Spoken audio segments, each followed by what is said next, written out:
Mising autonomous কাউন্সিলৰ আজি Mising autonomous council super league football কম্পিটিশ্যনৰ আজি চতুৰ্থ সংস্কৰণ আৰু এই চতুৰ্থ সংস্কৰণ আমি চিমেণ্ট চাপৰি মিনি ষ্টেডিয়ামত আমি জন বীৰ বাছনি শিবিৰ আমি মিচিং অটনমাস কাউন্সিলৰ ৩৬টা সমষ্টি আছে ৩৬টা সমষ্টিক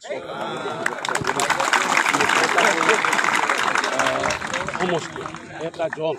কেলে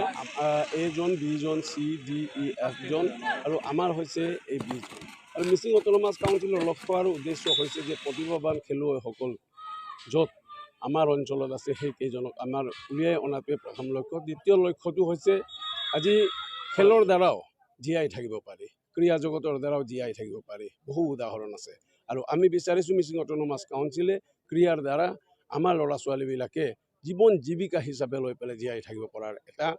নতুন এটা ৰাস্তা আমি বাটৰ মুকলি কৰিছোঁ আৰু যিসকল খেলুৱৈ আমি ইয়াতে বাছনি কৰিম টোটেল 6টা জনৰ পৰা 120 জন খেলুৱৈ বাছনি কৰা হ'ব আৰু 120 জন খেলুৱৈক স্পৰ্টছ অথৰিটি অফ ইণ্ডিয়াৰ তত্ত্বাৱধানৰ অধীনত আমি এমহীয়া প্ৰশিক্ষণ দিয়াৰ ব্যৱস্থা কৰিছোঁ আৰু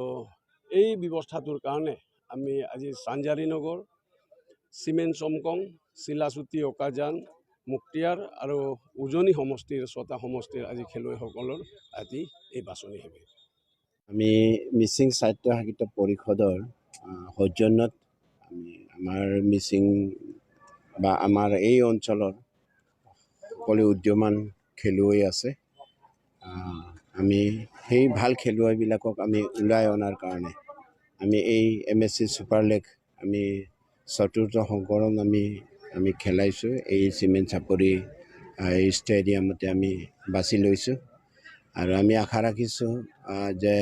আমাৰ খেলুৱৈসকলে এই ফিল্ডতে অলপ সুন্দৰকৈ খেল প্ৰদৰ্শন কৰিব আৰু আমি ইয়াতে গত বছৰবিলাকত আমি 25 ইয়াৰ্ছৰ আমি আণ্ডাৰ 25 ইয়াৰ্ছ কৰিছিলোঁ কিন্তু আমি একো লাভ নেদেখিলোঁ আমি সৰু ল'ৰাবিলাকক যদি আমি কৰোঁ যেনে আমি 17 বিল' 17 বিলাকৰ আমি এতিয়া খেলুৱৈসকলক ল'ব বিচাৰিছোঁ আৰু তেখেতসকলক পাৰদৰ্শিতা অনুযায়ী আমি চিলেকশ্যন কৰি পেলাই একমহীয়া ট্ৰেইনিং আমি গোগামুখত দিয়াৰ কাৰণে আমি এনেকৈ প্লানিং এটা কৰিছোঁ গতিকে আমি আশা ৰাখিছোঁ আমাৰ এই অঞ্চলৰ উদ্যমান খেলুৱৈসকল ভাল খেল প্ৰদৰ্শন কৰিব জনা আমাৰ খেলুৱৈসকল আমি বনাই এটা MSCৰ এটা ছুপাৰ লীগৰ জৰিয়তে আমি ভাল টীম এটা উল্লেখনীয় অসমৰ অন্যতম এক টীম হিচাপে আমি গঢ় দিব পাৰিম বুলি আশাৰে আমি এই MSC ছুপাৰ লীগ 2022ত আমি অনুষ্ঠিত কৰিছোঁ।